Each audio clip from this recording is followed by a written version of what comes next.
educación y cultura.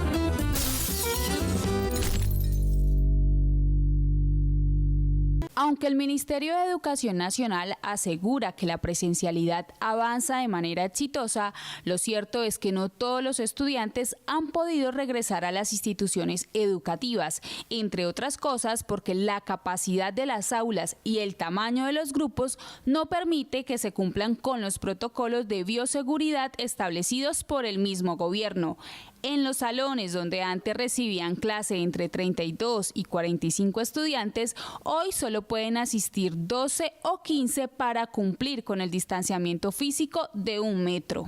El hacinamiento en los salones de clase ha sido una problemática permanente en las instituciones educativas oficiales del país por la aplicación de las normas y relaciones técnicas establecidas por el Ministerio de Educación Nacional.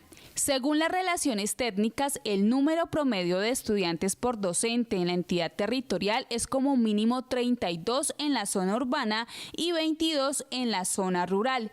Y de acuerdo a las normas técnicas, en un salón de clase de básica y media, el área por estudiante debe ser mínimo de 1 metro con 65 centímetros. ¿Cómo afecta la aplicación de estas normas y relaciones técnicas no solo el regreso a clases presenciales en medio de la pandemia, sino también el presupuesto, la planta docente y la calidad de la educación pública en el país? Esto es de lo que precisamente nos va a hablar nuestro invitado de esta noche. Profesor John Ávila, bienvenido. Buenas noches, Fabio. Un cordial saludo al Magisterio del Valle del Cauca, un cordial saludo a todo el equipo de trabajo del SUTED. Generalmente se confunden las relaciones con las normas técnicas. Profe, empecemos por aclarar cuáles son sus diferencias. El corazón de la propuesta de las relaciones técnicas está en el número de estudiantes que van a haber por cada profesor, ¿sí? Pero ahí hay unos factores adicionales que se tienen en cuenta. Además de esa relación de número de estudiantes por profesor o por directivo docente, también tiene que ver la asignación académica del docente. Y en eso se definen, pues, la intensidad horaria de los docentes que se asignan en cada institución educativa, también de acuerdo al número de estudiantes que tengan a su cargo. Existe otra cosa diferente que se llaman normas técnicas, que es la que define cuántos estudiantes hay por aula, ¿no? Es una conceptualización diferente porque la una define parámetros estudiante-docente, la otra define parámetros estudiante según el promedio del área de las instalaciones físicas de las instituciones educativas. El hacinamiento de estudiantes es una problemática de la mayoría de las instituciones educativas oficiales del país. Profe, ¿podríamos decir que la aplicación de estas relaciones técnicas son las que generan esta aglomeración en los salones de clase?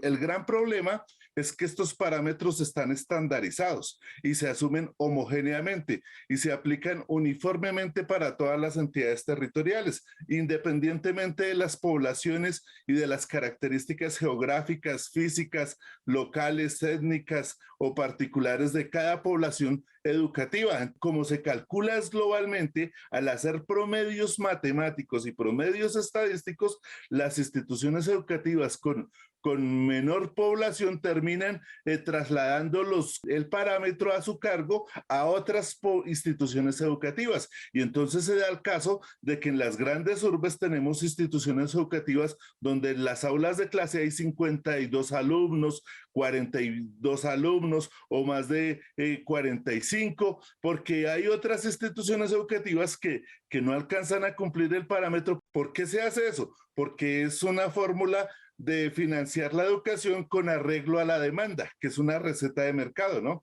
Entonces el número de estudiantes es la demanda y entonces según ese número de estudiantes se provee la planta de personal docente. Las relaciones técnicas determinan el presupuesto que reciben las instituciones educativas oficiales del país para su funcionamiento y sostenimiento. ¿Cómo estos criterios terminan afectando el presupuesto de la educación pública? No solamente esto afecta el tema del número de estudiantes por aula, sino que todos los otros factores sobre las dotaciones de la infraestructura de las plantas físicas se ven afectadas por eso. El presupuesto se asigna de acuerdo al número de estudiantes que estén matriculados y entonces esas instituciones educativas que tienen poquitos estudiantes no reciben el presupuesto que necesitan para atender de manera ideal e idónea a esa población estudiantil que tengan, así sean poquita. Mientras que en las instituciones grandes reciben ese presupuesto, pero como hay sobrecupo y hacinamiento de estudiantes, pues ese presupuesto también es insuficiente para atender esas necesidades educativas. Profe, ¿podríamos entonces afirmar que esta fórmula que aplica el Ministerio de Educación Nacional para determinar el número de estudiantes por maestro es una estrategia para no contratar el personal docente y administrativo que necesita la educación pública? Desde que crearon el 1850 y el 3020, uno de los grandes objetivos que han tenido esas dos normas es reestructurar las plantas de personal docente.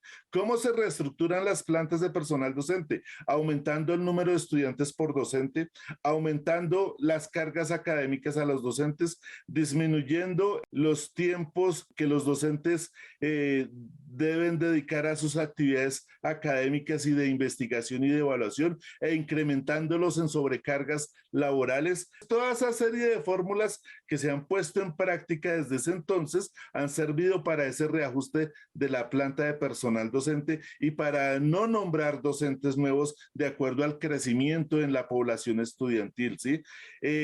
Cada vez los docentes tienen más horas de trabajo a su cargo, más estudiantes a su cargo, más actividades a su cargo, y entonces eso permite racionalización del gasto público y una reducción del gasto público de manera drástica sobre los hombros de los docentes. Generalmente se responsabiliza a los docentes de la baja calidad de la educación pública en el país, desconociendo que el modelo educativo se rige por criterios como el de las relaciones técnicas que responden más a las lógicas del mercado que a las realidades y necesidades de los estudiantes. La educación en Colombia hay que personalizarla.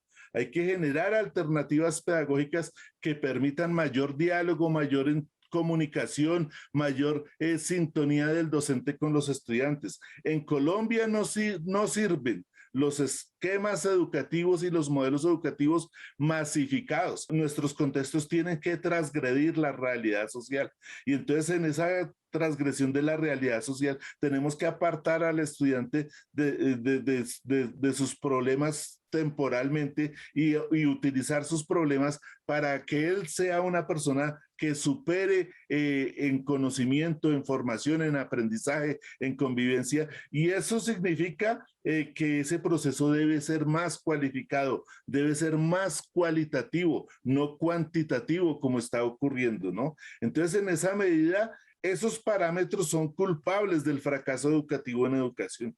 Eso que están diciendo ahora que ahorita va a salir la prueba PISA y que vamos a retroceder 50 puntos en los resultados de aprendizaje, no son culpa de la pandemia, son culpa de 20 años de políticas equivocadas, ¿sí?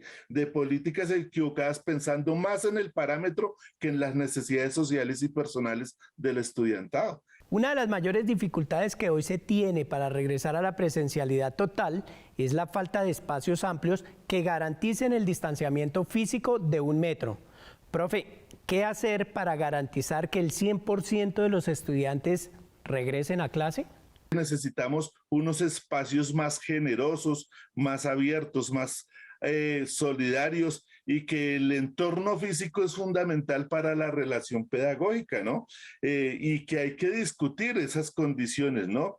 En otros países que se dan ciertos lujos, están ocurriendo a la rotación, a la alternancia y a los modelos híbridos. Pero para Colombia eso no es una solución. Para Colombia una solución efectiva es invertir en infraestructura, en plantas físicas, en adecuación de espacios, en dotación completa de las instituciones educativas e incluso en una inversión en tecnología. Profe, gracias por su tiempo y por habernos acompañado esta noche en el espacio del Magisterio Vallecaucano.